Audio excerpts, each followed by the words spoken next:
السلام عليكم ورحمة الله وبركاته. حبايب قلبي عاملين ايه؟ يا رب تكونوا بخير. النهاردة هنعمل مع بعض ده السمك اللي انا كنت جايباه وريته لكم في فيديو المشتريات. ده طلع اسمه بغبغان. انا واحدة صاحبتي قالت لي ده يا فاطمة اسمه برضو بغبغان، بس نوع تاني، مش ملون. تمام. فلو انتوا برضو عندكم معلومة يا ريت تكتبوها لي في الكومنتات. انا هنا هنضفه معاكم، بس نصيحة مني، نصيحة ما تجيبوهوش مش متنضف. انا هوريكم تشوفوا المعاناة اللي انا عانيتها في تنظيفه، صعب جدا في تنظيفه. خلاص. انا هنا قصيت كل الحاجات الزياده زي زي الزنعفه قصيتها، والظهر بتاعه والديل وكله. هنا بقى في البتاع دوت، في القشره بتاعته صعب جدا جدا جدا، لدرجه ان هو عورني كذا مره. صعب قوي. بصوا انا كنت حتى بشيلها واحده واحده، كانت بجد جامده جدا. فنصيحه مني، انت لو لقيتيه عند الراجل وهتجيبيه لازم تخلي الراجل ينضفهولك، وما تنضفوش انت في البيت. خلاص يا حبايبي، دي كانت غلطه مني، لاني طبعا زي ما قلت لكم انا كنت اول مره اجيبه. ثانيه واحده اخد بس بق قهوه. معلش انا بنتج لكم الفيديو وانا نازله الشغل، وقلت منتجه لكم وانا بشرب القهوه. خلاص. فهنا انا عملت نضفته خلاص، شلت القشره كلها من عليه. طبعا وقفت الكاميرا لغايه لما شلت القشره، قعدت اشيل فيها كتير جدا. هنا كان بيزفلط في ايدي جامد. هنا بدات افتحه، السمكيه اللي كانت غامقه شويه دي كنت حاساها طريه شويه، وكنت خايفه تكون طلعت بايظه. بصوا شايفين بجد بيغلب قوي في الفتح كمان بتاعه. بصراحه هو بطنه نضيف، ما فيهوش حاجات كتير زي ما هنشوف دلوقتي. انا بس ان شاء الله هحاول اظبط الدنيا عند الحوض، عشان بعد كده اخك على الحوض واحنا بنغسل الحاجه مع بعض. بصراحه مش بعرف اثبت الموبايل قوي عند الحوض، فايه علشان كده احاول اعرف ازاي اثبته، عشان بعد كده ابقى اصور لكم الحاجه واحنا بنغسلها على الحوض، لاني بصراحه انا مش بحبها كده خالص. بس انا حبيت اوريلكم بطنه واوريلكم ان انا هنضفه ازاي. تمام.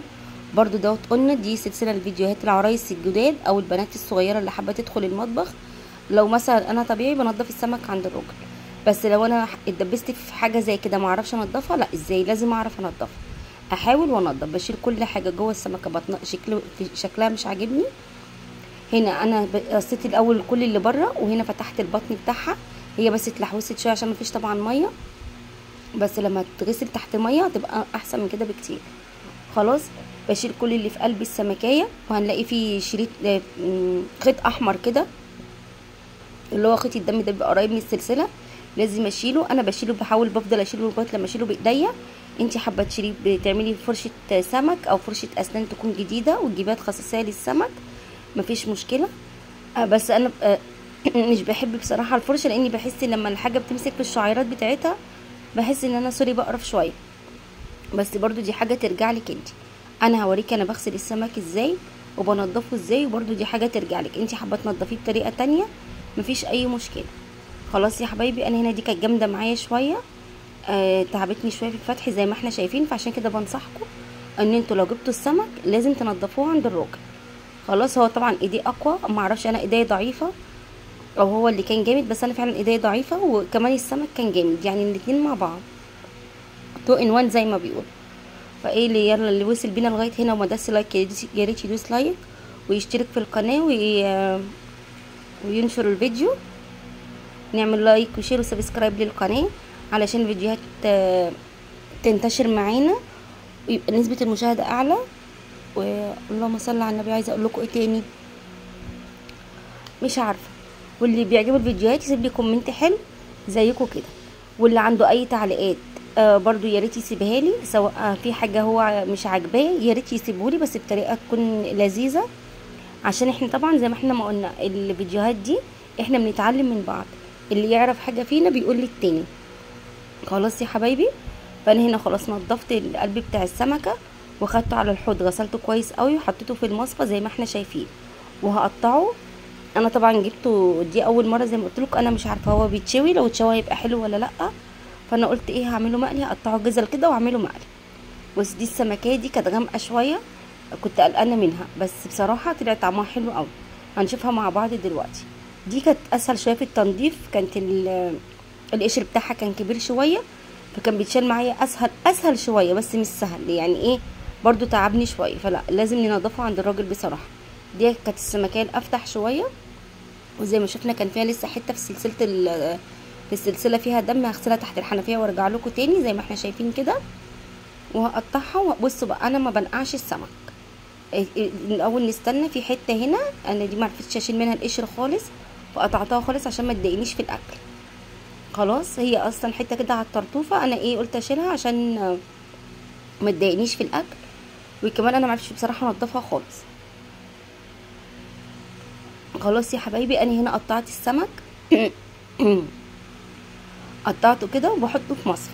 انا سمك فراخ اي حاجه بتنزل زفاره وبتنزل ميه لازم احطها في المصفى، ما ينفعش خالص ان انا احطها في طبق. ليه؟ لان هينزل الميه الزفره بتاعته، فلما ينزل الميه الزفره بتاعته وانا احطه جوه الطبق طبعا مش هيصرف الميه الزفره، فهيزفر الحاجه اكتر. انا هنا بعد ما قطعته معاكم ورجعت تاني على الحوض وشطفته تاني. انا بشطف اكتر من مره، طالما ايدي لمست الحاجه برجع اشطفها تاني. ان بقى انا بعمل ايه، انا حطيته في المصفى كده وحطيت تحت المصفى طبق. نخلي بالنا نحط تحت المصفى طبق عشان الميه ما تنزلش تزفر لي المكان. وهنا حطيت معلقه ملح كبيره، ونخلي بالنا برضو الملح ده على حسب نوع السمك. لو السمك رفيع ما كترش في الملح لان السمك بيشرب الملح بسرعه. ده لمس ده السمك ده كان كبير حطيت معلقه كبيره. خلاص يا حبايبي. وهنا خدت كام ليمون عشان الليمون ده صغير ما فيهوش ميه كتير، حوالي 4-5 ليمونات كده قطعتهم وعصرتهم عليه. وهقلبه في الملح. انا هنا غاسله الليمون كويس وحاطه القشر على السمك كمان. هقلبه كده واسيبه في الطبق حوالي ربع ساعه، مش كتير. حابه تحطيه في التلاجة حطيه، حابه تحطيه بره حطيه. انا هنا جبت النص ليمونه كانت معايا عصرتها على الرخامه ومسكت القشره ودعكت بيها الرخامه كده، وهمسك الفوطه بتاعتي والمع الرخامه كويس عشان ريحه الزفاره. اهم حاجه مبقاش عندي في المطبخ ريحه زفاره. خلاص الليمون بيمنع اي زفاره، وطبعا الله اكبر القشر يعني مش عايزه اقول لكم نطور لي في المطبخ كله. خلاص يا حبايبي. لو انا هقعد السمك في الملح بالليمون ده انا ما بقعدوش كتير، هو حوالي ربع ساعه بس ينزل ميته الزفره واشطفه تاني. خلاص لو انا عايزه اسيبه يبقى في الخلطه ساعه ساعتين زي ما انا عايزه ده بعمله بحطه في التلاجة. انما السمك اللي عندي انا حطيته عبال ما قشرت الثوم وعبال ما عملت الخلطه بتاعته. الخلطه بتاعتي كانت عباره عن ثوم، كرفس، كمون، كزبره، فلفل، ده فلفل رومي، حابه تحطي فلفل حار تمام. نقول تاني اللهم صل على النبي. بسم الله الرحمن الرحيم. ثوم، كرفس. انا بجيب الكرفس بحطه في الفريزر زي ما قلت لكم، بحطه في الفريزر. حابه تجففيها نجففه مع بعض. وليمون، يبقى ثوم وكرفس وليمون وكمون وكزبره ناشفه، مش كزبره خضراء، كزبره ناشفه، وفلفل. حابه تحطي فلفل حار تمام، حابه تحطي فلفل رومي تمام. خلاص كده. وهحط انا ما بحطش خل على السمك، حابه تحطي خل حاجه ترجع لك برده انت. خلاص انا بكتر الليمون شويه وما بحط الليمون بقشره. الزيت اللي في قشره الليمون بيطلع كده في السمك وبيعمل لي نكهه حلوه قوي. تمام. بس لو انا هحط الليمون بتتبيلته في الفريزر ما احطش القشر، عشان لو حته قشره جت على السمكه هتعمل لي مرار. انا هنا لو انا بعمله التتبيله اللي بعملها في وقتها، يعني بتبل وبقلي على طول. خلاص. انما لو انا هحطه في التتبيله بتاعته في علبه واحطه في الفريزر وقت ما احبه يبقى جاهز، لا. اولا انا ما بحبش اشيله كده خلاص، لاني بحس انه بيقعد كتير في التتبيله بتغير طعمه. بس لو انا حابه اعمل كده هعصر الليمون مش هحطه بقشر، وحطيت نص كوبايه ميه وضربتهم في الخلاط. خلاص يا حبايبي. دي تتبيله السمك بتاعتي انا ما بغيرهاش. ممكن تحطي رشه زعتر لو حابه. بصوا دي الميه الزفره اللي نزلت من السمك، شايفين لونها عامل ازاي وشايفين شكلها عامل ازاي. خلاص انا كده باخدها ارميها. وبغسل كل مره بغسل الطبق بالميه والصابون. نخلي بالنا بحطي الزفاره على زفاره، لازم اغسل الاول الطبق بالميه والصابون قبل ما برجع فيه السمك تاني. كل ما بشطف السمك بغسل الطبق بالميه والصابون. هنا زي ما احنا شايفين مفيش ولا نقطه دم في السمك خالص ولا في اي زفاره. بروح دلقه عليه الخلطه واروح مقلباه. انا هنا بعد ما خدت السمك من المصفى شطفته تاني ورجعته الطبق، والطبق غسلته بالميه والصابون. ما احطش الزفاره على زفاره عشان ده يزفر لي السمك وارجع اقول الزفاره دي جايه منين. انا بحب افتحه كده عشان بحبه يكون ناشف في القلب. خلاص يا حبايبي. انا خلاص حطيته في التتبيله حوالي 10 دقايق. انا ما كترتلوش في التتبيله. ونخلي بالنا ان احنا حاطين السمك في ملح وليمون، ولما نيجي نحط ملح للتتبيله نعمل حساب الملح اللي احنا كنا حاطينه على السمك. دي كلها تكات لازم نخلي بالنا منها قوي.